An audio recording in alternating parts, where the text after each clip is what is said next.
वैभव लक्ष्मी व्रत कथा। किसी शहर में लाखों लोग रहते थे।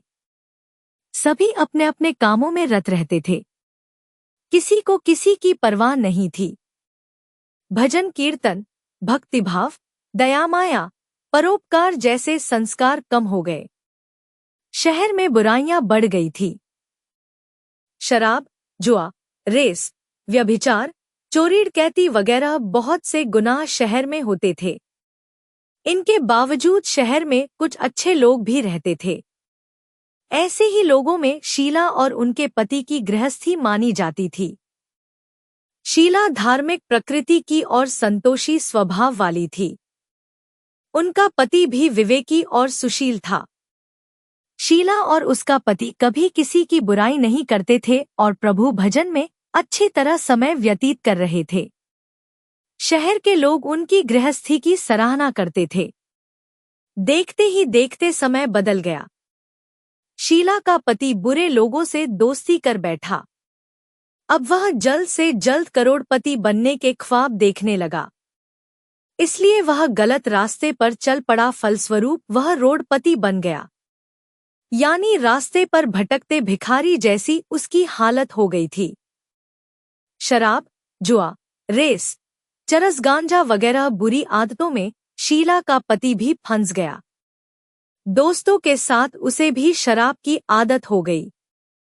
इस प्रकार उसने अपना सब कुछ रेस जुए में गंवा दिया। शीला को पति के बर्ताव से बहुत दुख हुआ, किंतु वह भगवान पर भरोसा कर सब कुछ सहने लगी।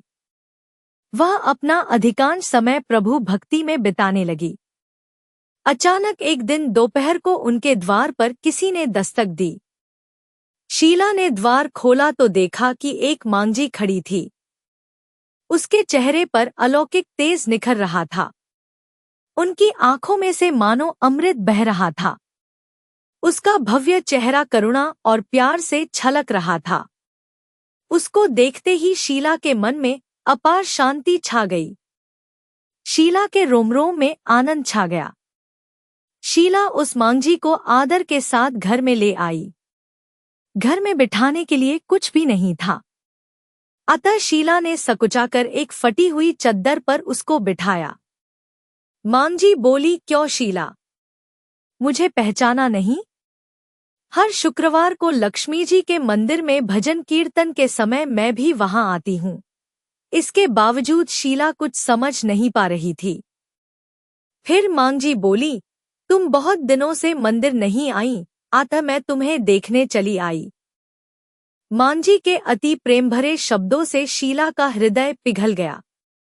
उसकी आंखों में आंसू आ गए और वह बिलख बिलख कर रोने लगी। मांझी ने कहा, बेटी, सुख और दुख तो धूप और छांव जैसे होते हैं। धैर्य रखो बेटी, मुझे तेरी सारी परेशानी बता। मांझी के व्यवहार से शीला को काफी संबल मिला और सुख की आस में उसने मांझी को अपनी सारी कहानी कह सुनाई। कहानी सुनकर मांझी ने कहा, कर्म की गति न्यारी होती है। हर इंसान को अपने कर्म भुगतने ही पड़ते हैं, इसलिए तू चिंता मत कर। अब तो कर्म भुगत चुकी है। अब तुम्हारे सुख के दिन अवश्य आएंगे। तू तो माँ लक्ष्मी जी की भक्त है। माँ लक्ष्मी जी तो प्रेम और करुणा की अवतार हैं।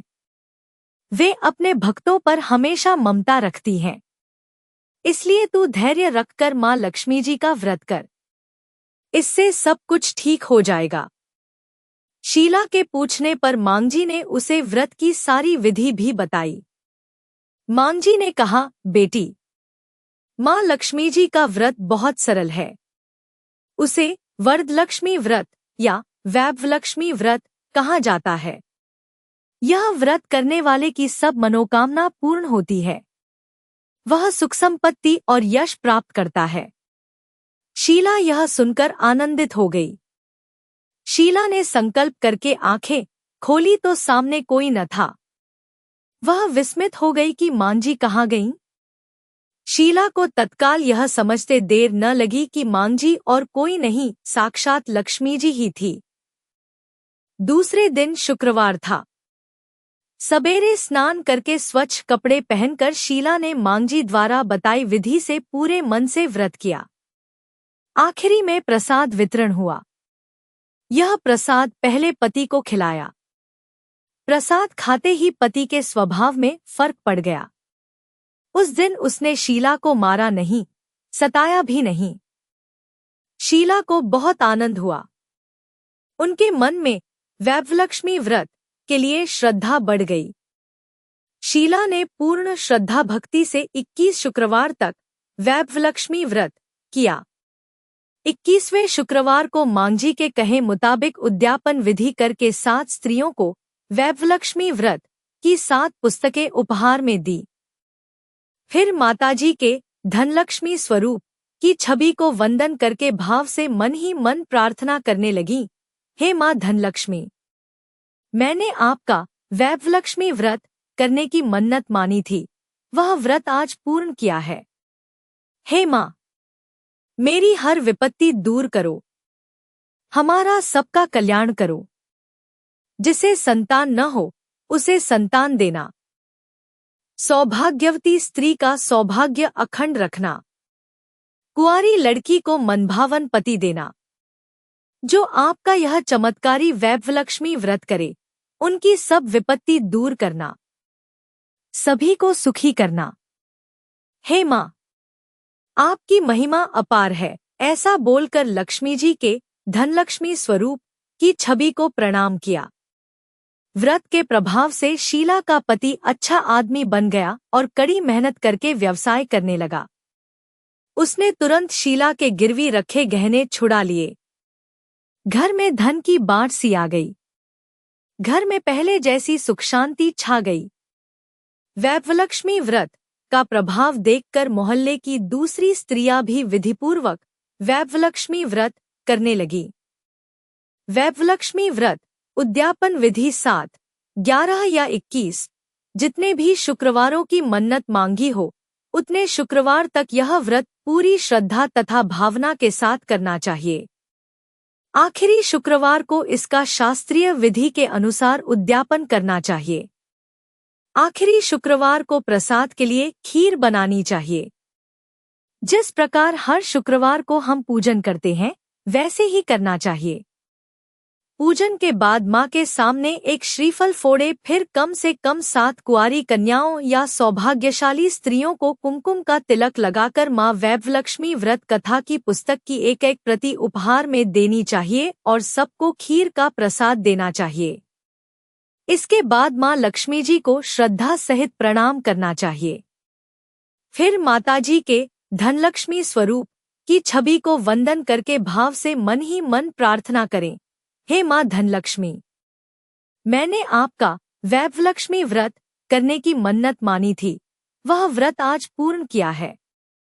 हे माँ, हमारी जो मनोकामना हो वह बोले, मनोकामना पूर्ण करें। हमारी हर विपत्ति दूर करो, हमारा सबका कल्याण करो। जिसे संतान न हो उसे संतान देना, सौभाग्यवती स्त्री का सौभाग्य अखंड रखना, कुंवारी लड़की को मनभावन पति देना। जो आपका यह चमत्कारी वैभवलक्ष्मी व्रत करे, उनकी सब विपत्ति दूर करना, सभी को सुखी करना। हे माँ, आपकी महिमा अपार है, आपकी जय हो। ऐसा बोलकर लक्ष्मी जी के धनलक्ष्मी स्वरूप की छवि को प्रणाम करें। बोलो माता लक्ष्मी की जय हो। अगर ये वीडियो दिल से पसंद आई हो तो माता लक्ष्मी का आशीर्वाद लेकर इसे सब्सक्राइब और शेयर करें। माता लक्ष्मी आपके जीवन को खुशियों से भर दे और हर इच्छा को पूरा करे।